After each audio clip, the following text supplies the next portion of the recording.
Bismillahirrahmanirrahim. Assalamualaikum warahmatullahi wabarakatuh. Innal hamdalillah nahmaduhu wa nasta'inuhu wa nastaghfiruhu wa natubu ilaih. Wa na'udzu billahi min syururi anfusina wa min sayyiati a'malina.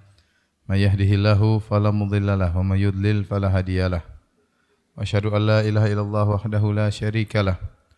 Wa asyhadu anna Muhammadan abduhu wa rasuluhu la nabiyya ba'dah.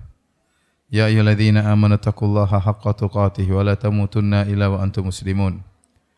Fa inna asdaqal hadithi kitabullah wa khairal huda huda Muhammadin sallallahu alaihi wasallam. Wa syarrul umuri muhdatsatuha wa kullu muhdatsatin bid'ah wa kullu bid'atin dhalalah wa kullu dhalalatin finnar. Hadirin hadirat yang dirahmati Allah Subhanahu wa taala, alhamdulillah pada siang hari ini kita dipertemukan kembali oleh Allah Subhanahu wa taala dalam rangka menuntut ilmu, menghilangkan kejahilan kita sedikit demi sedikit. Semoga pertemuan kita diberkahi oleh Allah Subhanahu wa taala. Salawat dan salam tercurahkan selalu kepada junjungan kita Nabi Muhammad sallallahu alaihi wasallam, juga kepada keluarganya, keturunannya serta seluruh sahabat beliau tanpa terkecuali. Kita melanjutkan pembahasan kita dari kitab Umdatul Ahkam. Sekarang kita sampai pada bab al-qiraah fi shalat. Bab tentang membaca Al-Fatihah dalam salat. An Ubadah bin Samit radhiyallahu anhu anna Rasulullah sallallahu alaihi wasallam qala la salata liman lam yaqra bi Fatihatil kitab. Ya.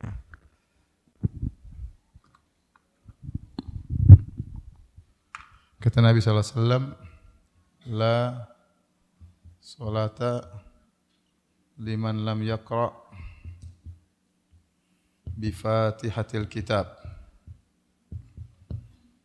Tidak ada salat bagi orang yang tidak membaca Al-Fatihah, ya. Tidak ada salat. Artinya sama dengan salatnya tidak sah. Salat tidak sah. Bagi siapa? Bagi yang tidak baca Fatihatil kitab, maksudnya Al-Fatihah. Al-Fatihah namanya banyak, di antaranya Fatihatul kitab, di antaranya Ummul kitab dan nama-nama yang lain. Di sini tidak ada salat umum, ya, mencakup, ya, salat sunnah dan salat wajib, ya.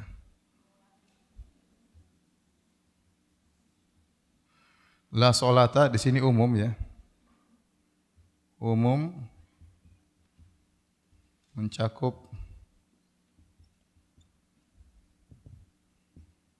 salat wajib,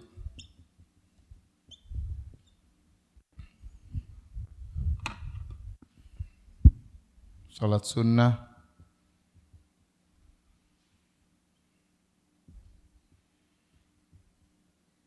sebagai imam, sebagai makmum.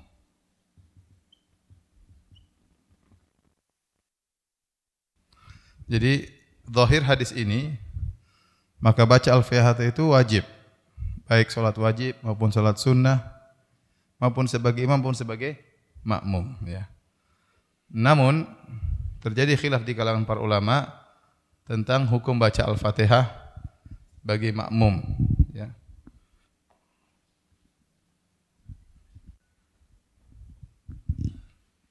Bagaimana dengan hukum baca Al-Fatihah sebagai makmum? Ada khilaf di kalangan para ulama, ya.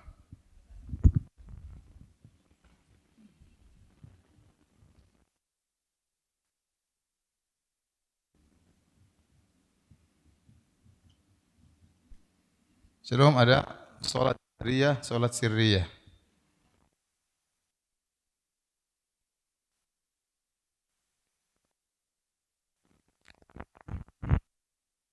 Salat jahriyah. Kalau salat sirriyah, ya, ada khilaf. Sebenarnya makmum wajib baca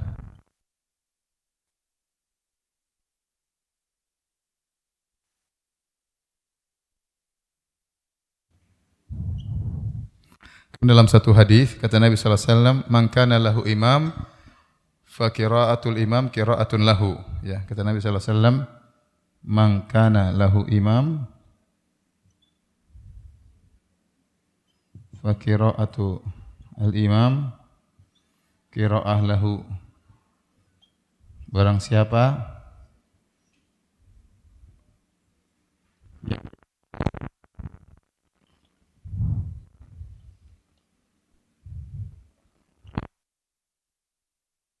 bacaan imam jadi bacaan baginya.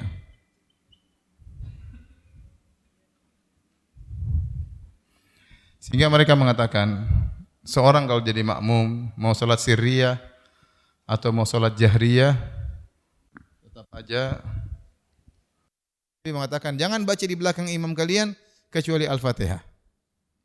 Syekh Albani rahimahullah taala memandang hadis ini mansukh. Memandang hadis ini mansukh dalam sifat salat Nabi sallallahu alaihi wasallam, sehingga beliau memilih pendapat jumhur. Ya. Terus terang ini yang khilafnya kuat, saya sendiri lebih condong kepada pendapat tidak wajib baca bagi orang yang di belakang imam. Imamnya sudah baca Al-Fatihah, sudah dengar, dia tidak perlu baca karena dia tidak ada kesempatan untuk membacanya. Sementara Allah mengatakan, fa idza qara'al Qur'an fa idza quri'al Qur'an fastami'u lahu ansitu. Jika dibaca Al-Qur'an maka dengarkanlah dan simaklah, diamlah dan dengarkanlah.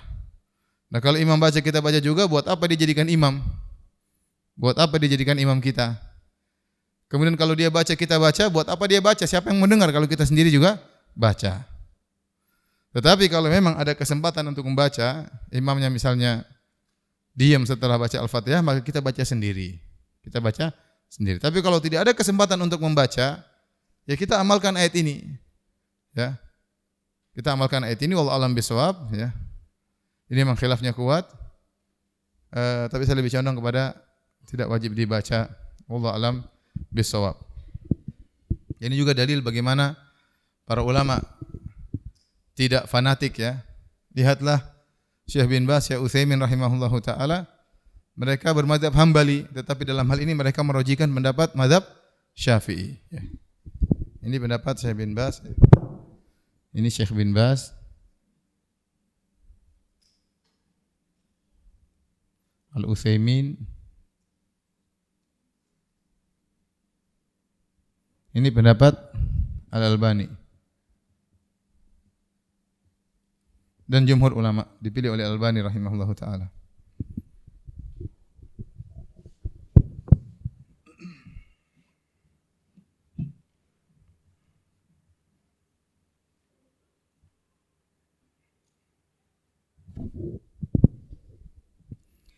Oleh karenanya jika misalnya kita datang sholat dalam kondisi masbuk, kemudian ternyata imam kita dapati sudah selesai baca Al-Fatihah, dia sudah masuk dalam bacaan surat, maka kita baca Al-Fatihah sendiri. Kita baca Al-Fatihah apa?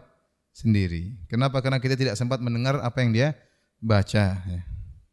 Tapi kalau kita sejak awal dengar imam sudah baca Al-Fatihah dari awal, maka tidak perlu kita baca Al-Fatihah, karena imam sudah mewakili kita membaca Al-Fatihah tersebut, dan Allah menyuruh kita untuk mendengarkan bacaan Al-Fatihah.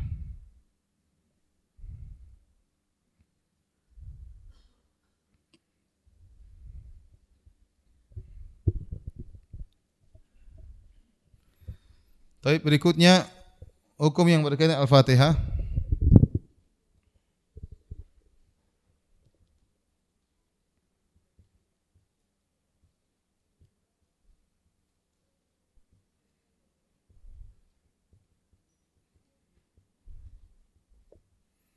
Yang pertama, Al-Fatihah wajib dibaca setiap rakaat. Setiap rakaat wajib baca Al-Fatihah. Berdasarkan hadis Al-Musi' fi sholatihi, tentang orang yang salah salat, Nabi ajarkan dia baca Al-Fatihah setiap rakaat. Kemudian kata Nabi sallallahu alaihi wasallam, "Tsumma fa'al dzalika fi sholatika kulliha." Kata Nabi sallallahu alaihi wasallam, "Tsumma fa'al dzalika fi sholatika kulliha. Kemudian lakukan itu di semua solatmu, yaitu di semua rakaatmu. Waktu dia salah solat, Nabi ajarkan, kalau kamu solat, kamu begini, kamu baca Al-Fatihah, terus kamu ruku, baca surat, ruku dan seterusnya sampai sujud. Setelah itu Nabi mengatakan, lakukanlah ini setiap dalam solatmu. Berarti Al-Fatihah wajib dibaca setiap rakaat, bukan cuma awal saja. Yang kedua, Al-Fatihah gugur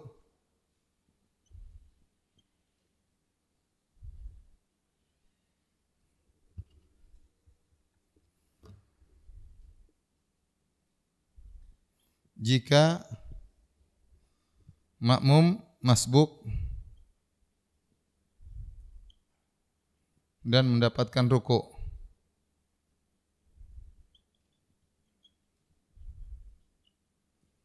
Jadi kalau makmum masih sempat dapat ruku, meskipun dia dapat Al-Fatihah, maka Al-Fatihah gugur, dia tetap dapat rakaat. Dia tetap dapat rakaat. Berdasarkan hadis Abu Bakrah radhiyallahu ta'ala anhu annahu intaha ila Nabi sallallahu alaihi wasallam huwa raqi'. Nabi sallallahu alaihi wasallam sedang salat, kemudian Nabi ruku, dia baru masuk dalam masjid. Kemudian dia pun ruku, faraka'a qabla an yasil ila shaf. Maka dia pun ruku sebelum sampai di shaf. Ya. Kemudian dia berjalan menuju shaf. Sebelum sampai shaf dia ruku di belakang, baru dia jalan menuju apa? Shaf. Kemudian Nabi sallallahu alaihi wasallam mengatakan, "Zadakallahu hirsan wala ta'ud." Semoga Allah memberikan kau semangat dan jangan ulangi lagi, ya. Jadi kalau datang santai aja, masuk ke dalam shaf baru kemudian apa? Ruku. Kalau tidak dapat ya sudah. Tetapi Nabi tidak menyuruh dia untuk menambah rakaat. Sehingga barang siapa yang dapat ruku, maka dia dapat rakaat, ya.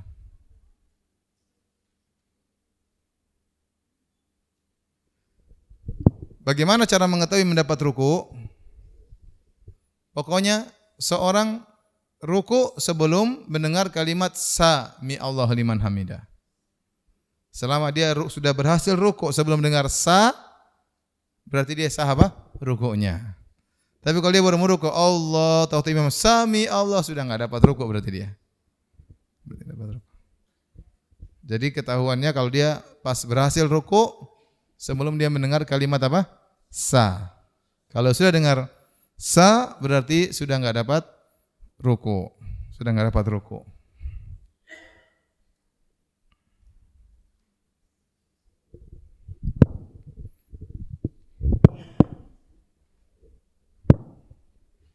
Tadi apa? Dapat ruku jika berhasil ruku sebelum imam bilang apa? Imam bilang sami Allahu liman hamidah. Saya bilang sa berarti imam sudah berpindah ke gerakan berikutnya, berarti rukunya enggak dapat. Tapi bolehkah imam kalau tahu dia lagi ruku, tahu-tahu orang pada lari-lari ingin dapat rakaat, dia perpanjang rukunya? Boleh atau tidak? Dia ruku, orang masih datang-datang lagi, nungguin sampai selesai semua. Dia mau sami Allah, ada lagi. Dia mau gimana? Secara hukum boleh saja, enggak ada masalah. Tapi yang benar sudah biasa saja salatnya, ya. Karena kalau kita menunggu yang terlambat, kasihan juga yang sudah ruku dari tadi. Jadi kita salat biasa aja, yang terlambat ya sudah, mau diapain? Ya, jadi salat wajar saja, waktunya i'tidal, sami Allah liman hamidah, tinggal bangun aja. Ya. Tapi kalau dia mau sengaja mau perpanjang ruku supaya menunggu orang-orang terlambat juga boleh. Tapi jangan sampai memberikan kemudaratan kepada jamaah yang lain. Ya.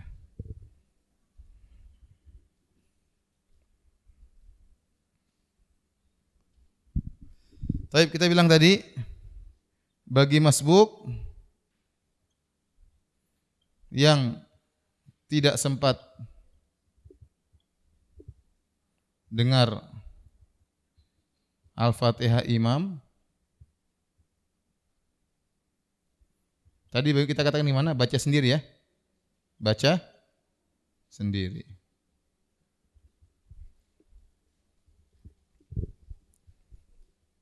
Baca sendiri biar lebih hati-hati.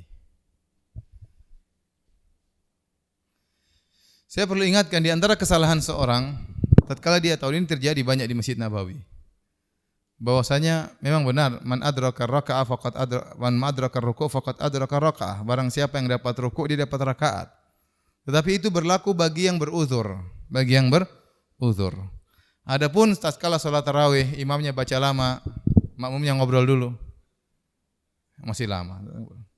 Begitu imam meruku, Allahu Akbar, baru dia Allahu Akbar. Ini tidak sah. Salatnya tidak sah karena dia mendapati ruku dan dia menggugurkan Al-Fatihah dengan sengaja. Paham? Jadi orang kasus ke toilet, mobil terlambat parkir, masuk dapat ruku, dapat rakaat. Tapi kalau dia sudah di saf baru dia ngobrol-ngobrol, sengaja tidak ada uzur, kemudian dia sengaja untuk nunggu imam ruku supaya dia ikut ruku, nyusul ruku, maka itu tidak sah. Berarti rukuknya bukan tidak sah, berarti rakaatnya dia enggak dapat. Rakaatnya dia enggak dapat karena Al-Fatihah gugur bagi orang yang beruzur, bukan bagi orang yang sengaja meninggalkan Al-Fatihah.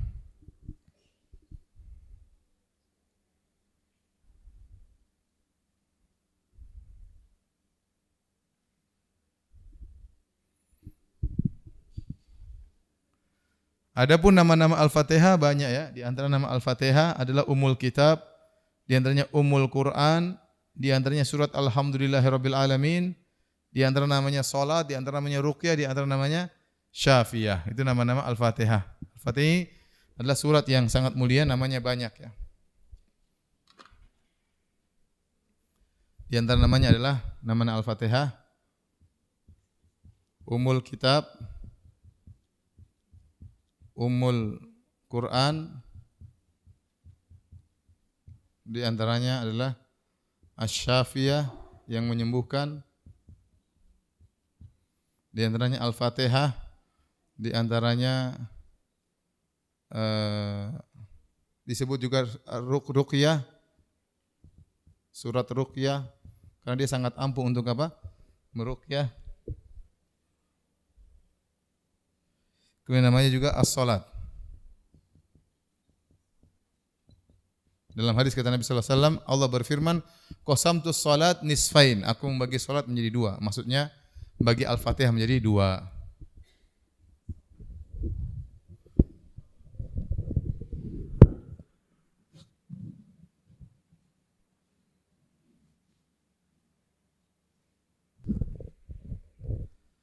Baik, kita lanjutkan hadis berikutnya.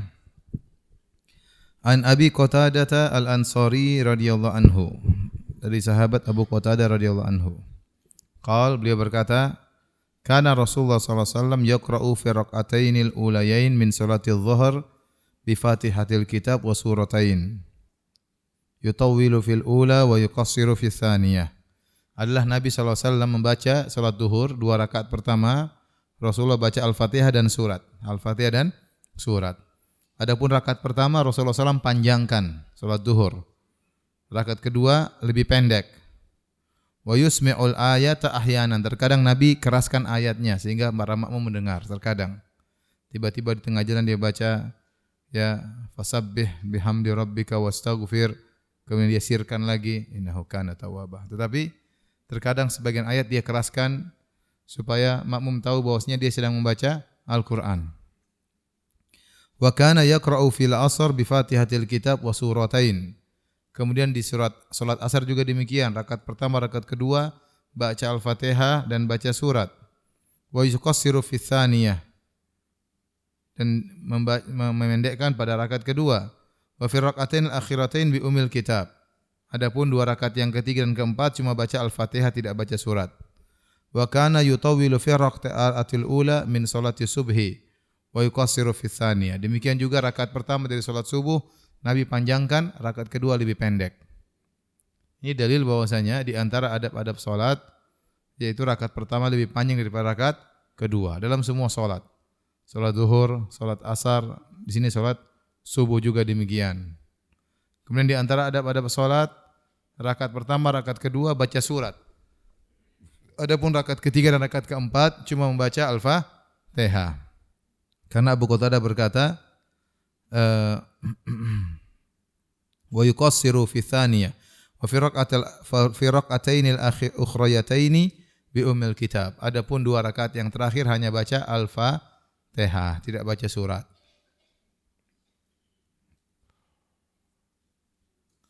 Kenapa rakaat pertama panjang? Salat rakaat pertama dikatakan namanya orang pertama kali salat semangat. Kemudian yang kedua mungkin agak lambat ya. Kurang semangat. Kemudian juga kalau imam terutama rakaat pertama menunggu makmum yang terlambat datang, di antara faedahnya.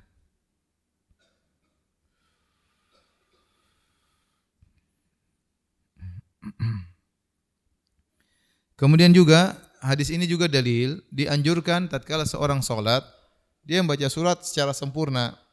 Karena disebutkan kata Abu Qatadah, Nabi salat duhur, salat asar, 2 rakaat pertama baca Al-Fatihah dan baca surat. Berarti suratnya lengkap, bukan cuma baca sepotong ayat.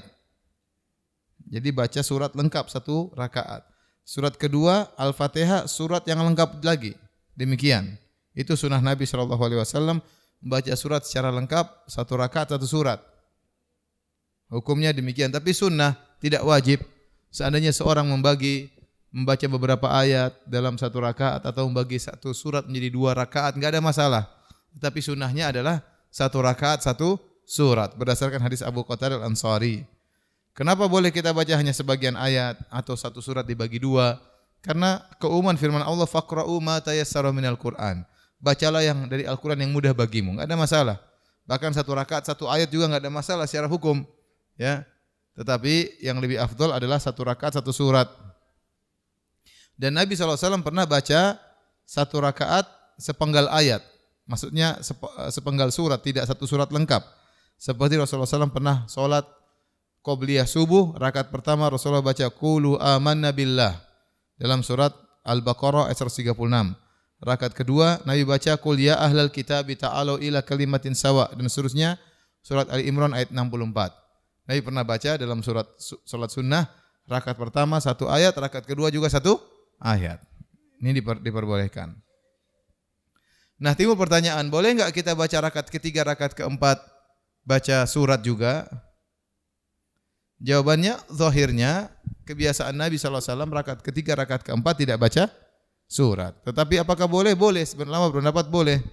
Boleh kita baca rakaat ketiga, rakaat keempat juga baca surat, tapi yang lebih afdal atau kebiasaan Nabi adalah tidak membaca surat. Dalilnya apa? Dalam hadis riwayat Muslim, kata Abu Sa'id Al-Khudri radhiyallahu anhu, kunna nahrizu qiyama Rasulullah sallallahu alaihi wasallam fi adh-dhuhri wal 'ashr fahazarna qiyamah fi rak'atain ulayain min adh-dhuhr qadr alif lam mim as-sajdah. Kata Abu Sa'id, kami memperkirakan bacaan Nabi sallallahu alaihi wasallam tatkala salat zuhur, salat asar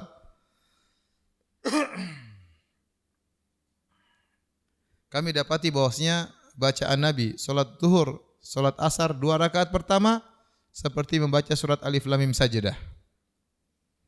Jadi Nabi salat zuhurnya bacaannya panjang. Dan ini saya lihat yang praktek di Masjid Nabawi sering dipraktekkan. Salat zuhur panjang banget sampai kita sudah selesai kita baca surat yang lain. Dia rupanya baca surat yang panjang yang tersebut. Terutama Syekh Ali Al-Hudzaifi kalau sudah salat zuhur biasanya panjang. Sebagian imam yang lain pendek biasa. Tapi kalau Syekh Ali Al-Hudzaifi biasanya dia salat zuhur panjang, rakaat pertama panjang banget.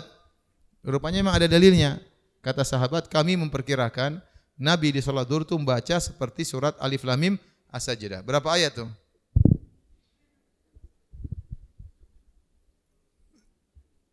Alif Lam Mim As-Sajdah.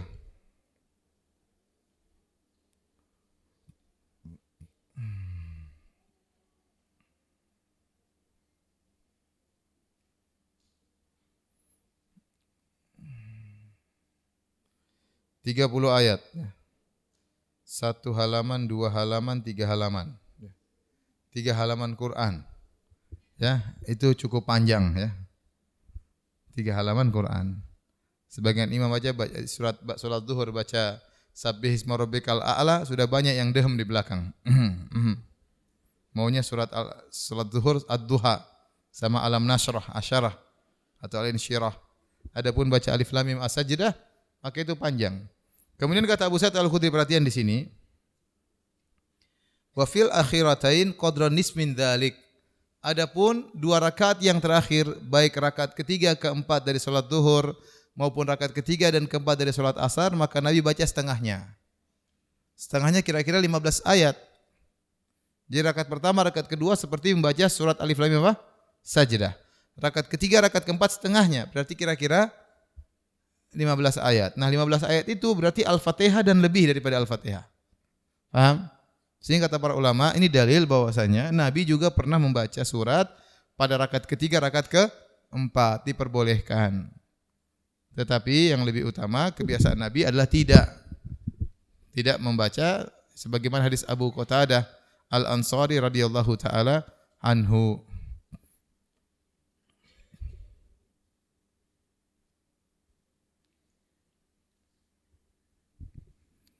Baik. Jadi kesimpulan hukum tadi kita sebutkan apa? Rakaat pertama lebih banyak daripada rakaat kedua.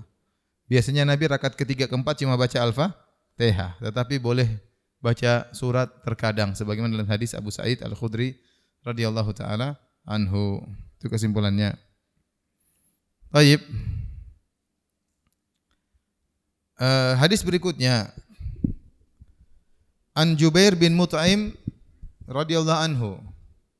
Qal sami'tu an-nabiy sallallahu alaihi wasallam yaqra'u fil maghrib bit-tur. Kata Jubair bin Mut'im, aku mendengar Nabi sallallahu alaihi wasallam baca dalam surat maghrib surat At-Tur. Wat-tur wa kitabim mastur fi raqim mansyur dan seterusnya. Coba lihat berapa ayat itu. Lumayan panjang itu ya. Surat maghrib. 1 halaman, 2 halaman, 2 halaman setengah. 49 ayat. Ini dia baca tatkala salat apa? Maghrib. Kalau ada sekarang imam baca salat ini salat maghrib, wah repot. Panjang nih, At-Tur ini panjang. Baik. Ini didengar oleh Jubair bin Mut'im waktu dia masih musyrik. Waktu dia pergi ingin menebus pada tahun 2 Hijriah, menebus tawanan-tawanan perang dalam perang Badar, karena dalam perang Badar Nabi menawan 80 atau 70 orang dari orang-orang Quraisy ditawan dan 70 orang terbunuh, 70 orang ditawan. Nah, di antara 70 orang tawanan tersebut ada yang sebagian Nabi lepaskan begitu saja. Ada yang Nabi suruh jadi guru ngajarin baca tulis dan sebagian Nabi bebaskan dengan bayaran, dengan fida, dengan bayaran ya. Oleh karenanya orang-orang Quraisy yang kaya-kaya tidak dibebaskan kecuali dibayar. Nah, Jubair bin Mut'im ingin membebaskan sebagian tawanan perang dan dia adalah orang yang musyrik tatkala itu. Waktu dia sedang menuju Nabi, dia mendengar Nabi baca dalam salat maghrib wat-tur wa kitabim mastur. Padahal dia masih musyrik, tapi dia masih ingat Nabi pernah baca surat apa? Surat tersebut. Dia dengarkan, dia simak sampai halaman berikutnya ya, sampai dia simak lama berarti. Sampai pada ayat ke 35. Nabi baca am khuliqu min ghairi syai'in am humul khaliqun am khalaqus samawati wal arda bal la yuqinun. Kata Jubair bin Mut'im, qada qalbi yatir, hampir-hampir jantungku lepas mendengar ayat tersebut. Itu di antara sebab kenapa dia masuk Islam. Akhirnya dia masuk Islam belakangan ya. Tatkala sebelum Fatu Makkah. Tetapi intinya dia waktu itu mendengar Nabi membaca salat maghrib dengan baca surat At-Tur. Nah, sunnahnya kata para ulama, salat maghrib itu dibaca dengan surat Qisar Al-Mufassal. Qisar Al-Mufassal. Salat Isya dengan Awsat Al-Mufassal. Adapun salat subuh dengan Tiwal Al-Mufassal. Ini sudah saya pernah bahas dulu. Ya. Surat-surat mufassal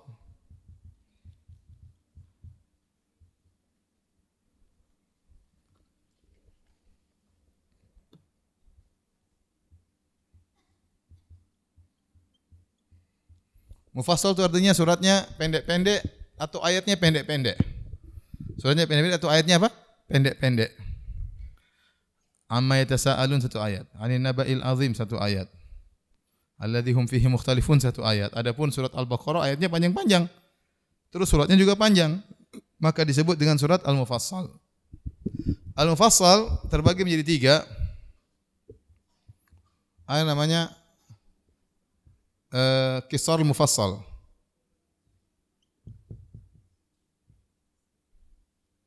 Artinya yang pendek-pendek. Dari surat Duha sampai An-Nas. Kemudian Awsat Al-Mufassal.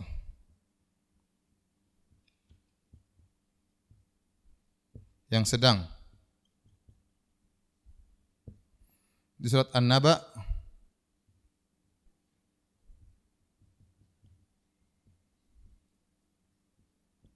sampai Ad-Duha. Kemudian Tiwal Mufassal.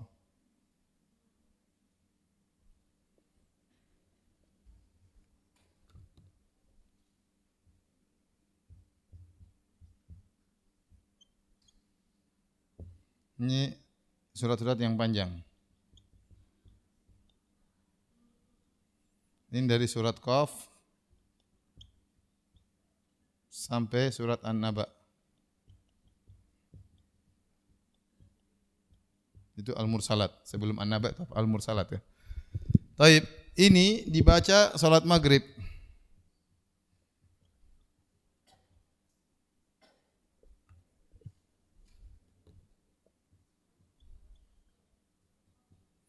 Ini dibaca salat Isya. Ini dibaca salat subuh.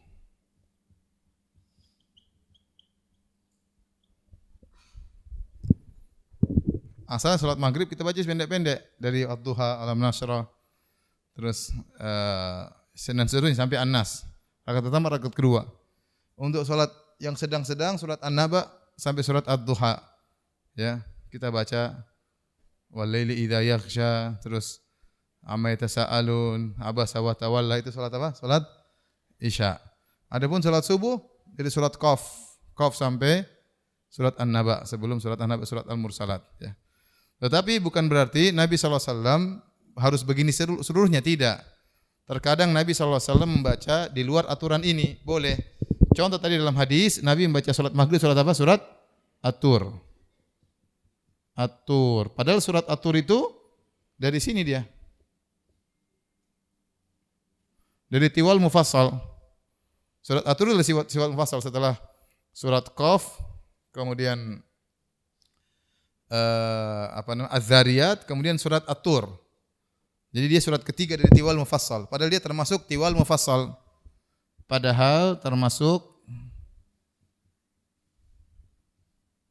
surat Tiwal Mufassal, surat panjang. Surat Mufassal yang panjang.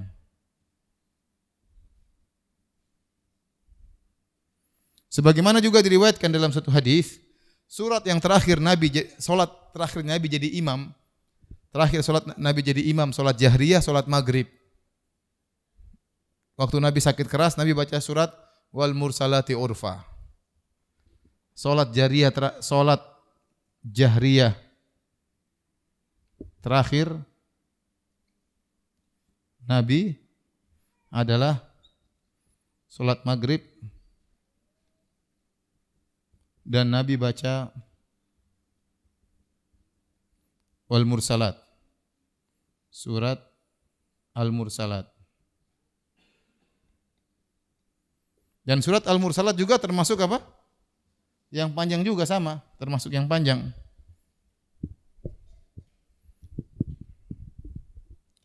Jadi hukum asalnya salat maghrib itu baca apa? Yang pendek-pendek. Salat Isya yang sedang-sedang. Salat subuh yang panjang-panjang.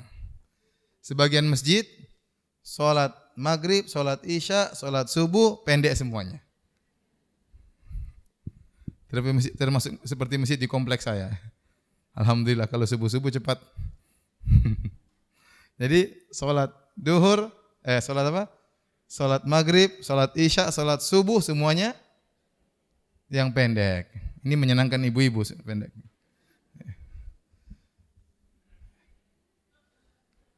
Bapak-bapak juga senang ya. Ya. Tetapi sebenarnya aturannya demikian. Adapun sesekali baca surat panjang enggak mengapa. Menunjukkan akan bolehnya. Maka Nabi terkadang baca surat Al-Mursalat, Nabi pernah baca surat At-Tur. Paham ya?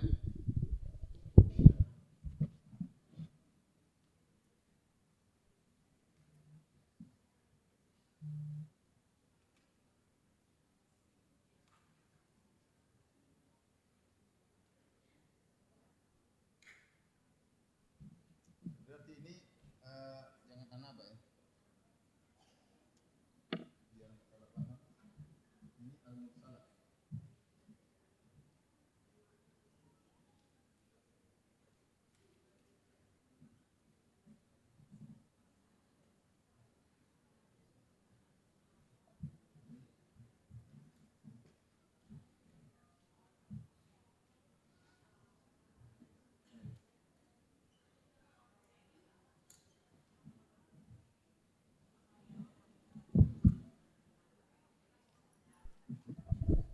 Jadi surat yang panjang surat Qaf sampai surat Al-Mursalat.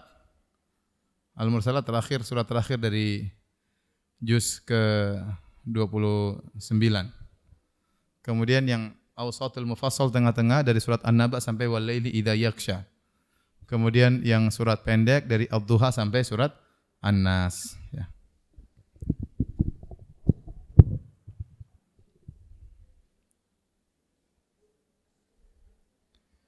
Bahkan Nabi SAW pernah baca dalam surat Maghrib surat Al-A'raf. Rakaat pertama, rakaat kedua surat Al-A'raf. Lebih panjang lagi daripada Al-Mursalat. Tapi sekali-sekali. Oleh karena sebagian orang terkadang praktekan. Dia ingin jalankan sunnah, ingin baca surat Al-A'raf tatkala surat Maghrib. Tapi hendaknya kasih tahu makmum dulu. Jangan-jangan kaget. Ya. Karena surat Al-A'raf itu ada 206 ayat. Jadi kalau ibu-ibu ingin baca surat Al-A'raf dalam surat Maghrib sesekali tidak apa-apa, tapi kasih tahu makmumnya dulu. Biar makmumnya cari imam yang lain. Karena kalau tiba-tiba baca Alif Lam Mim Shad terus sampai 200 ayat mungkin orang marah kali ya. 200 ayat itu panjang loh ya. Mungkin selesai pas Isya, apalagi salah-salah tengah jalan, ingat lagi. Isya baru selesai. Jadi ini dalil bahwasanya kadang kita boleh panjang, boleh pendek, terserah. Tapi secara umum, tadi kita sebutkan dalam hadis tadi disebutkan, Maghrib baca surat-surat pendek, Isya baca yang tengah-tengah, subuh baca yang panjang-panjang. Baik.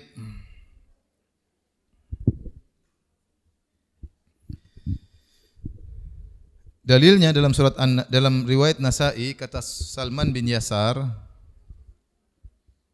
beliau berkata, "Kana fulanun yaqra'u fil maghrib bi qisaril mufassal."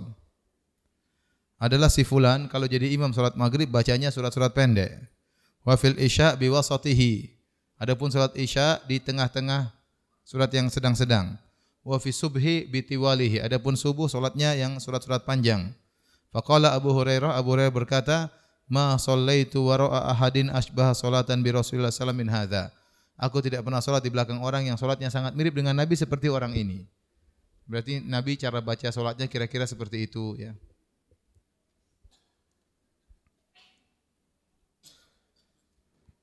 Taib, kita lanjutkan hadis berikutnya.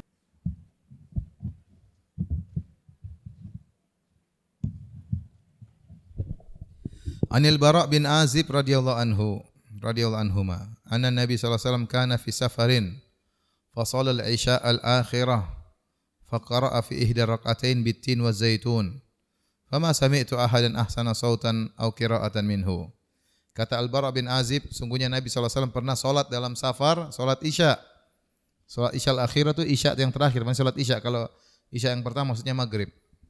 Salat isya yang terakhir maksudnya salat isya. Maka beliau baca salah satu Rakaatnya beliau membaca watini wazaitun. Aku tidak pernah mendengar seorang pun yang suaranya lebih indah, bacanya lebih merdu daripada Nabi sallallahu alaihi wasallam. Ini menyelisih aturan. Harusnya salat Isya itu baca surat-surat yang sedang, tetapi Nabi baca surat pendek.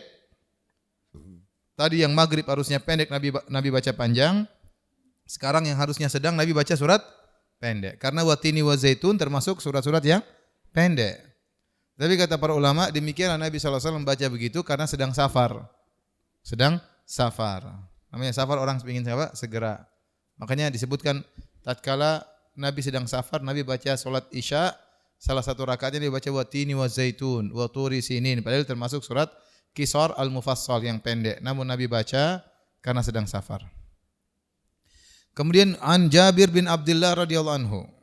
Dari Jabir bin Abdullah radhiyallahu anhuma, anna Nabi sallallahu alaihi wasallam qala li Muadz, Rasulullah pernah marah kepada Muadz. Nabi kemudian berkata, "Falaula shallaita bisabbihisma rabbikal a'la wasyamsi wa duhaha wal laili idza yaghsha fa innahu yusalli wara'akal kabiru wad-dha'ifu wa dzul hajah." Kata Nabi, kenapa engkau tidak baca surat Sabbihisma rabbikal a'la waktu salat Isya? Wasyamsi wa duhaha wal laili idza yaghsha. Ini semua surat-surat yang sedang. Kenapa kau tidak baca surat-surat ini waktu salat Isya? Kenapa kau membaca surat Al-Baqarah kepanjangan? Fa innahu yusalli wara'aka, yang salat di belakang kau itu ada orang tua, ada orang lemah dan ada yang punya keperluan. Jadi ini sebabnya ada. Kenapa Nabi marah menegur Muadz? Shalla Muadzun bi ashabil isya'a fatawwala alaihim. Satu hari Muadz salat Isya menjadi imam dan dia panjang. Saking panjangnya fansarafa rajulun minal ansar fa shalla. Akhirnya ada seorang memisahkan diri, lanjutkan salatnya salam sendiri. Kelamaan Muadz. Fa ukhbira Muadz anhu. Maka Muadz dikasih tahu, tadi Muadz waktu kamu jadi imam ada makmum yang memisahkan diri kemudian salat sendiri. Kata Muadz, innahu munafiq. Itu orang munafik. Walamma balagha dzalika rajul. Tatkala perkataan Muadz sampai kepada orang yang tadi memisahkan diri, dia pun lapor kepada Nabi sallallahu alaihi wasallam dan dia kabarkan, Muadz bilang saya munafik. Padahal dia salatnya kepanjangan. Faqala lahu Nabi sallallahu alaihi wasallam, maka Nabi tegur Muadz. Kata Nabi, "Aturidu an takuna fattanan ya Muadz?" Apakah kau ingin jadi pembuat fitnah wahai Muadz, buat orang lari dari masjid? Idza amamta bin nas faqra bi sabbihisma rabbikal a'la. Kalau kau jadi imam bacalah sabbihisma rabbikal a'la. Inilah surat-surat tadi yang disebut dengan awsatil mufassal. Awasitul mufassal, awasitul mufassal. Awasitul mufassal yaitu surat dari An-Naba sampai surat wal laili idza yaghsha.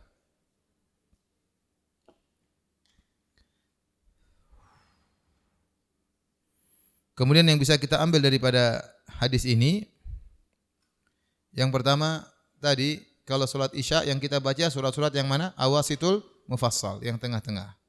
Tapi kalau sedang safar boleh kita baca pakai surat yang pendek. Kemudian yang bisa kita ambil faedah juga, seorang imam harus memperhatikan kondisi makmum.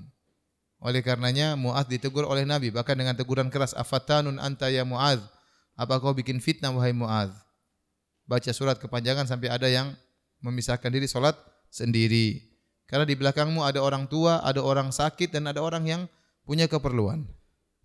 Kemudian juga dalil bahwasanya boleh seorang yang salat sunnah menjadi imam, makmumnya di belakang salat fardu. Kenapa Muadz bin Jabal ini, dia salat Isya bersama Nabi di Masjid Nabawi, jadi makmum dia. Setelah itu dia pulang ke kampungnya jadi imam lagi salat Isya. Berarti salat Isya pertama itu fardu, salat Isya yang jadi imam dia adalah salat sunnah. Maka dia salatnya sunnah, belakangnya salatnya fardu, tapi sah, tidak jadi masalah. Ya, jadi tidak mengapa berbeda niat, yang satu niatnya fardu, satu niatnya sunnah, enggak ada masalah. Bahkan imamnya niatnya sunnah, makmumnya fardu, boleh, sebagaimana kejadian yang dilakukan oleh Muadz terhadap kaumnya. Kemudian dianjurkan untuk memperindah suara tatkala jadi imam. Makanya tadi disebutkan oleh sang perawi, aku mendengar Nabi baca surat Watini wazaitun wa turi sinin tatkala Nabi sedang safar, kata beliau, fama sami'tu ahadan ahsana sautan au qira'atan lah. Aku tidak pernah mendengar seorang pun yang suaranya lebih baik. Nah, memperbagus suara ada dua model. Ini buat yang jadi imam ya. Kalau jadi makmum jangan keras-keras bacanya ya. Memperindah suara tatkala baca Quran.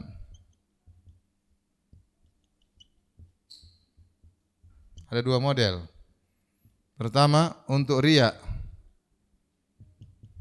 Dipuji oleh makmum. Maka ini neraka ya. Yang kedua, agar makmum senang dan lebih khusyuk. Khusyuk solatnya. Maka ini berpahala. Jadi beda. Orang memperbagus solat suaranya tatkala jadi imam ada dua. Tujuannya apa? Ingin dipuji. Dikatakan suaranya bagus maka dia riya. Neraka jahanam. Dosa. Tapi kalau dia jadi imam suaranya bagus agar makmum betah. Makmum bisa menghayati bacaan imam. Kalau imam bacaannya bagus berpengaruh. Sangat berpengaruh kepada makmum. Maka kalau itu berpahala. Dalilnya apa? Dalilnya hadis Abu Musa al-Asy'ari radhiyallahu taala anhu ya. Dia pernah baca Al-Qur'an. Nabi mendengar. Nabi cerita, Abu Musa, saya dengar kau baca Quran semalam atau kapan? Kata Abu Musa, seandainya saya tahu Anda dengar bacaanku wahai Rasulullah, la habbartuhu tahbiran. Aku akan perindah bacaanku. Kata Abu Musa, kalau saya tahu kau lagi dengar, saya akan perindah bacaanku. Berarti boleh memperindah bacaan kita tatkala orang dengar, tapi bukan cari pujian. Ya, sama seperti kita bersedekah, kita menyenangkan hati orang, bukan ingin dipuji sama orang ini. Bisa tahu, bisa bedakan kan? Ada orang kasih sedekah sama orang lain, niatnya agar menyenangkan orang tersebut karena Allah, dan ada orang kasih sedekah supaya dipuji. Ini dua hal yang berbeda. Sama dengan tatkala kita baca Quran jadi imam. Kalau kita niatkan untuk dipuji oleh orang, itulah riya. Tapi kalau kita niatkan agar menyenangkan hatinya, Allah suruh kita menyenangkan hati orang lain, maka kita dapat pahala. Ini pengaruh niat sangat berbahaya, tergantung mana yang kita niatkan. Salah berniat, pahala atau dosa.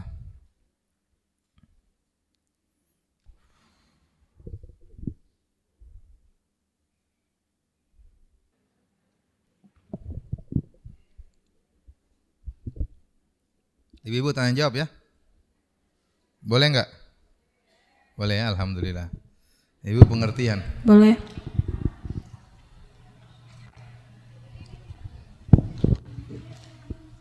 Mau tanya. Assalamualaikum warahmatullahi wabarakatuh, Ustadz. Waalaikumsalam. Afwan, tapi ini di luar tema. Saya kan pengajar TPA. Jadi di TPA itu diajarkan syair yang mengenai kidam, wujud, bako, mukhalafatu lil hawadisi dan seterusnya. Gimana Ustadz? Apakah saya ikut mengajarkan atau tidak? Enggak usah. Terus bagaimana saya menyampaikan kepada guru tersebut? Suruh hafal aja Asmaul Husna. Ada Asmaul Husna yang agak dinasyidkan, enggak apa-apa. Ada Asmaul Husna yang dinasyidkan. Kalau kita suruh hafal ya enggak jadi masalah. Anak biar tahu nama-nama Allah yang terindah. Suatu saat bermanfaat bagi mereka tatkala dijelaskan makna dari nama-nama tersebut. Sekarang mereka cukup menghafal. Susah apa qiyamuhu bi nafsi mukhalafatul lil hawadits. Nanti masuk dalam masalah-masalah itu ibaratnya ahli kalam. Ya, mukhalafatul lil hawadits itu ibaratnya ahli kalam. Ya. Wujud kidam baqa itu ibaratnya ahlul kalam, kidam itu. Kalau kita ahwal awwalu wal akhiru wal zahiru wal batinu lebih bagus ya. Oleh karenanya saya sarankan diganti dengan nama-nama Asmaul Husna. Sebagian dinasyidkan ada. Kalau anak-anak biar mudah hafal tidak ada masalah. Sehingga mereka menghafal nama-nama Allah tersebut bukan untuk jadikan zikir, bukan. Tetapi mereka hafal suatu saat biar dijelaskan maknanya di kemudian hari bermanfaat bagi mereka. Jazakallah khair, Ustaz. Pertanyaan berikut, aurat wanita yaitu seluruh badan kecuali wajah dan kedua telapak tangan. Apakah bawah dagu termasuk aurat? Dan sebatas manakah dagunya harus tertutup? Ini pertanyaan berulang-ulang ya. Jadi dalam hadis bahwasanya aurat kecuali wajah dan kedua telapak tangan. Nah, apa batasan wajah? Ini tidak dijelaskan dalam syariat. Wajah itu dari sini sampai sini enggak ada. Karena tidak dijelaskan oleh syariat, maka kembali kepada urf atau kembali kepada bahasa. Demikian kaidah usul fikih menjelaskan. Jika tidak ada pembatasan atau definisi dari syariat, maka dikembalikan kepada tradisi atau bahasa. Ternyata secara bahasa namanya wajah yaitu ma yahsulu bihi atau ma tahsulu bihi al-muwajahah. Itu sesuatu yang menghasilkan terpandang, dilihat. Ibarat kalau kita di hadapan kaca, kita lihat kaca, maka itulah wajah kita yang nampak di kaca. Dari kata para ulama yaitu dari tempat tumbuhnya rambut sampai ujung dagu. Sampai ujung dagu.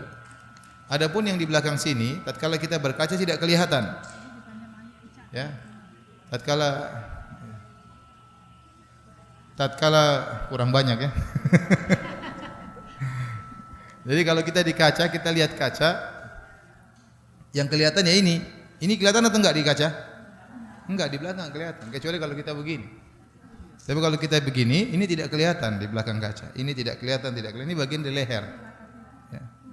Oleh karenanya, yang boleh dibuka itulah wajah. Itulah yang wajib untuk kita wudu. Tatkala kita mencuci wajah, bagian itulah yang wajib kita cuci sampai di dagu. Belakang sini enggak. Ibu-ibu belakang sini enggak perlu dicuci kalau cuci wajah tatkala membasuh wajah tatkala wudu.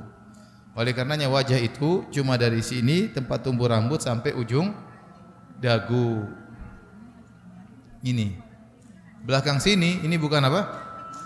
Bukan wajah.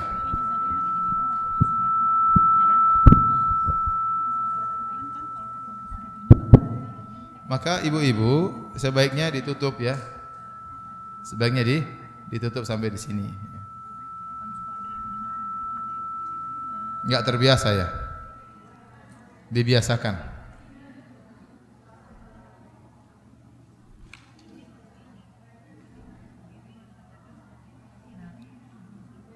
Jika kita salat jamaah karena uzur baru masuk dalam posisi sujud, apakah sudah dianggap satu rakaat salat kita atau harus ulang rakaat itu? Kalau kita masuk setelah ruku, maka tidak dianggap rakaat. Misalnya kita masuk rakaat, imam sudah i'tidal, maka sudah tidak dapat rakaat. Apalagi imam sudah sujud. Dan saya ingatkan kalau kita masuk saf, ternyata imam sudah sujud, ya udah kita langsung sujud. Jangan kita tunggu dia berdiri dulu. Rugi saya sujud nggak dapat rakaat. Jangan. Tapi kalau kita dapat dia sujud, segera sujud, karena tetap dapat berpahala. Tetap berpahala meskipun rakaatnya nggak dihitung. Assalamualaikum Ustadz. Ya. Membaca Al-Fatihah kadarullah langsung membaca surat pendek. Nah langsung kalau dalam sholat membaca. Saya nggak dengar Bu. Robotnya dimatikan dulu itu. Ulang Bu. Tes. Aduh. Oke deh, sip. Assalamualaikum. Waalaikumsalam. Ustadz, kalau membaca surat Al-Fatihah kadarullah terlupa setelah membaca surat pendek, itu boleh dibaca nggak surat Al-Fatihahnya atau Masa bagaimana? Al-Fatihah terlupa ya? Mungkin was-was aja. Iya, mungkin. Was-was kita nggak biasanya baca Al-Fatihah dulu kok. Jadi kalau memang kita yakin belum, kita baca Al-Fatihah lagi. Tapi kalau kita sudah pernah baca Al-Fatihah, tidak boleh baca Al-Fatihah 2 kali. Karena kalau kita baca Al-Fatihah 2 kali dalam satu rakaat, kita baca 2 rukun. Ya. Jadi enggak boleh baca Al-Fatihah diulang. Bismillahirrahmanirrahim. Maliki yaumiddin. Iyyaka na'budu wa iyyaka nasta'in. Ihdinas siratal mustaqim. Siratal ladzina an'amta 'alaihim ghairil maghdubi 'alaihim waladdallin. Amin. Alhamdulillahirabbil alamin. Enggak boleh. 2 kali enggak boleh. Sekali aja. Tapi kalau dia yakin lupa atau dia lupa, ya dia baca Al-Fatihah, kemudian lupa mau diapain. Baru dia baca surat lagi. Assalamualaikum Ustaz. Waalaikumsalam. Kalau kita lagi sholat maghrib berjamaah, lalu karena hujan deras, mati lampu, lalu selesai salam di sholat maghrib itu ada jamak sholat isya. Nah ini pertanyaannya, masih bolehkah sholat sunnah ba'diyah, dan itu ba'diyahnya maghrib atau isya? Kemudian apakah berlaku buat laki-laki yang sholatnya di rumah berjamaah dengan keluarga? Jazakallah khair. Yang saya tahu bahwasanya orang yang jamaah itu di masjid ya. di masjid, bukan di rumah. Kalau di rumah maghrib dia sholat maghrib saja, tidak dijamak. Tapi kalau dia di masjid kemudian hujan maka dia boleh menjamak. Ya. Maka dia boleh menjamak. Apakah tatkala dia menjamak dia boleh sholat sunnah? Saya tidak tahu dalilnya. Setahu saya kalau dijamak maka tanpa sholat qobliyah, tanpa sholat apa? Ba'diyah. Karena di antara setelah sholat maghrib ada ba'diyahnya. Kalau Nabi menjamak maghrib dan isya berarti ba'diyahnya tidak ada. Berarti ba'diyahnya tidak ada. Allah alam bisawab. Pertanyaan berikutnya, apakah dalam setiap rakaat sholat wajib atau sunnah sebelum baca Al-Fatihah kita membaca ta'awudz atau hanya di rakaat pertama? Ini ada khilaf di kalangan para ulama. Mazhab Syafi'i mengatakan ta'awudz setiap rakaat. Jumhur mengatakan ta'awudz cuma sekali saja. Sekali saja. Allah alam bisawab, saya lebih condong kepada pendapat jumhur bahwasanya ta'awudz dibaca di awal saja tatkala hendak rakaat pertama. Assalamualaikum Ustadz. Ya. Mau tanya bagaimana kalau sholat telapak tangannya tertutup oleh mukena gitu. Jadi Nggak ada masalah. Nggak ada masalah. Nggak ada masalah. Jazakallah khair. Ustadz, kalau kita lagi ngaji atau tilawah di rumah terus ada yang nyetel TV, tidak mendengarkan tilawah kita, apakah berdosa? Allah alam ya. Kita baca aja sendiri di kamar, ya, nggak usah. Dia mungkin menonton berita ya. Kalau enggak kita matikan beritanya, kita ambil mic, biar didengar kajian ngajinya kita ya. Karena enggak etis kita baca Quran kemudian dihantam dengan suara berita, suara macam-macam. Terkadang berita itu ada musik-musiknya ya. Maka lebih baik kita masuk ke kamar, kita baca atau kita matikan televisi agar tidak mengganggu. Assalamualaikum Ustaz. Waalaikumsalam. Ustaz, saya baru dapat pernyataan bahwa zaman dulu itu kalau anak-anaknya tidak membaca doa setelah tasahud akhir itu ada yang dilarang, ada yang diulang bacaan sholatnya. Lalu saya mengambil kesimpulan bahwa itu sangat penting berarti ya Ustaz ya. Nah kalau pada saat berjamaah kita tidak bisa membaca itu karena imamnya terlalu cepat. Kapan kita baca lagi Ustaz? Enggak mengapa. Kalau imam sudah salam kita salam ya. Imam sudah selesai kita salam dalam masalah. Jadi kita terhilang dari doa itu. Enggak jadi masalah. Enggak bisa mau diapain lagi. Di dekat rumah saya ada musola yang listriknya tidak menggunakan KWH. Alias los. Tidak pernah bayar tiap bulannya.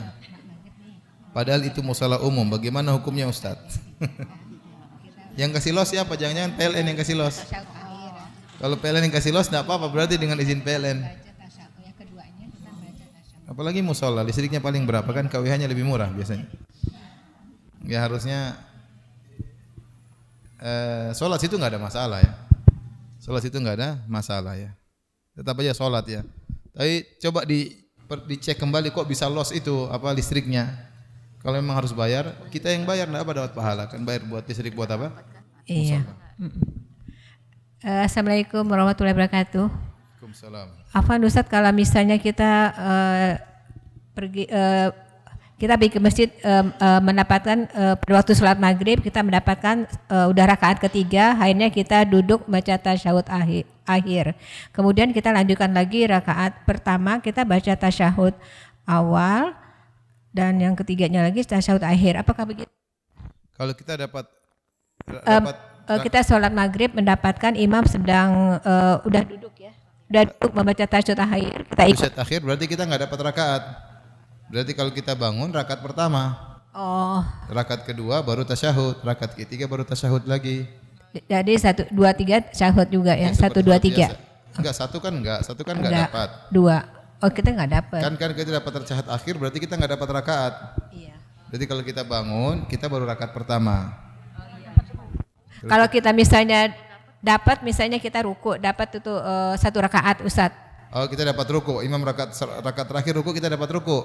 Iya dapat ruku. Ya, berarti kita bangun rakaat kedua kita tasyahud, rakaat ketiga tasyahud lagi. Iya. Begitu. Itu. Iya. Ustadz boleh tidak baca surat pendek tapi 3 surat dalam 1 rakaat? Boleh. 3 surat, 10 surat juga boleh. Apalagi kalau kita sholat sendiri. Kalau jadi imam lihat-lihat di belakang ya. Kalau yang orang suka marah-marah jangan panjang-panjang. Ustadz, kalau sholat sambil pegang Al-Quran bolehkah? Boleh kalau kita ingin sholat panjang, sholat malam kita nggak punya hafalan, kita boleh pegang Quran. Atau sekarang ada Quran yang besar, taruh di depan, kita buka satu halaman, rakaat pertama, halaman ini rakaat kedua, rakaat pertama, rakaat kedua. Sehingga kita nggak perlu sibuk memegang-megang Al-Quran. Nanti kalau assalamualaikum, buka lagi lembaran berikutnya. Ada Al-Quran yang besar sekarang. Ya. Tapi kalau enggak kita pegang juga boleh, enggak salah, tidak dilarang. Sekarang ada HP juga boleh. Kalau kita sholat sunnah, tidak apa-apa. Apabila ada imam yang bacaan Al-Fatihahnya tidak sesuai dengan tartil dan tajwid saat di akhir surat Al-Fatihah, boleh enggak tidak mengucapkan amin? Ya kita ucapkan amin, tidak apa-apa. Kalau kita ragu dengan bacaan imam yang tidak beres, kita baca Al-Fatihah sendiri. Kalau kita ragu dengan imam yang baca Al-Fatihah tidak beres, kita baca Al-Fatihah apa? Sendiri. Taib, ada lagi yang bertanya? Iya Ustadz, ini bertanya kalau misalnya azan, tapi muazinnya ucapannya salah atau tidak benar, seperti ilaha jadi illaha, itu apakah perlu kita jawab Ustadz? Kita jawab yang benar aja. Baik Ustadz, jazakallahu khair. Ya. Dia maksud sekarang kita tinggal di tanah air yang orang tidak tahu bahasa Arab. Ya. Banyak uzur bagi mereka. Mereka nggak ngerti. Mereka berusaha. Ya, mereka sudah berusaha namun tidak berhasil ya. Beda kalau orang sudah tahu terus sengaja, itu baru cerita lain ya. Oh tidak tahu. Ya. Mereka orang aja kalau sholat tidak bisa baca apa-apa, dia suruh bertasbih bertakbir tidak baca Al-Fatihah nggak apa-apa kalau belum bisa. Apalagi dia sudah berusaha baca Al-Fatihah, masih ada salah-salah. Mudah-mudahan dimaafkan. Tetapi seharusnya orang-orang yang tajwidnya nggak benar jangan pede jadi imam ya. Harus tahu diri. Rahimallahu ra'an ya'rifu qadra nafsihi. Semoga Allah merahmati orang yang tahu diri. Tapi sekarang kenyataannya begitu, banyak orang yang pede jadi imam, bacaan amburadul semuanya ya. Tapi kita bagaimana lagi? Kita mau maju nanti ribut, kita mau ngelarang nanti bagaimana ya? Ya karena kejahilan tersebar. Seandainya pengajian di mana-mana, mereka ngerti bahwasanya imam itu kedudukan bergengsi di sisi Allah Subhanahu wa taala. Tidak sembarang orang bisa masuk maju ke depan. Kata Nabi sallallahu alaihi wasallam, ya ummukum aqra'ukum li kitabillah. Yang menjadi imam adalah yang paling pandai dalam masalah Al-Qur'an. Sampai dalam hadis Amr bin Abbasah atau Amr bin Salamah radhiyallahu taala anhu, waktu dia berumur 7 tahun atau 8 tahun, dia dikumpulkan di kampungnya. Nabi bilang yang jadi imam yang paling banyak hafalannya. Akhirnya mereka lihat si Amr bin Salamah ini yang paling banyak hafalannya. Ini jadi imam, dia masih kecil umur 7 atau 8 tahun. Terus sarung dia pendek, kalau dia sujud, dia ruku, dia sujud kelihatan pantatnya. Maka kata ibu-ibu di belakang, tolong tutup aurat imam kita ini. Hadisnya sahih. Artinya sampai karena dia yang pandai baca Al-Quran, dia yang jadi apa? Imam. Tidak melihat usia lagi. Usia itu urutan belakangan. Yang pertama lihat orang ini ahli baca Quran tidak. Untuk jadi imam karena kemaslahatan banyak orang, kalau bacanya enak, hafalannya banyak, orang akan banyak dapat ilmu, bacanya ganti-ganti ya. Tapi sekarang orang nekat jadi imam, masalahnya di situ ya. Senang jadi imam padahal tidak punya hafalan, tapi ya dia tidak bisa menyalahkan mereka karena kondisi memang begitu. Kondisinya yang begitu karena tidak pernah diajarin atau tidak ngerti sehingga akhirnya nekat jadi imam. Allah alam bisawab. Assalamualaikum Ustadz. Waalaikumsalam. Ustadz, kalau kita sholat sunnah itu kita kan boleh baca Al-Quran ya Ustadz, untuk setelah Al-Fatihah. Itu kita sementara di sisi lain kita harus menghadap ke tempat sujud. Jadi gimana Ustadz? Gak apa-apa, pegang aja di depan kan. Balik kertas nggak apa-apa ya Ustadz, balik mushaf. Iya, karena itu keperluan, nggak apa-apa. Iya, pakai HP lebih enak. Pakai HP lebih apa? Apa Ustadz? HP. Oh HP. Jadi HP-nya dipegang gitu boleh Ustadz? Enggak, digantung boleh juga. Jadi boleh gitu ya Ustadz ya, anggota tangan. Jazakumullah khair Ustadz. Ya, silakan. Sudah ibu-ibu? Terima kasih banyak. Sudah? Sudah Bu ya? Terima kasih atas pengertiannya. Subhanakallah bihamdik asyhadu an la ilaha illa anta astaghfiruka wa atubu ilaik. Assalamualaikum warahmatullahi wabarakatuh.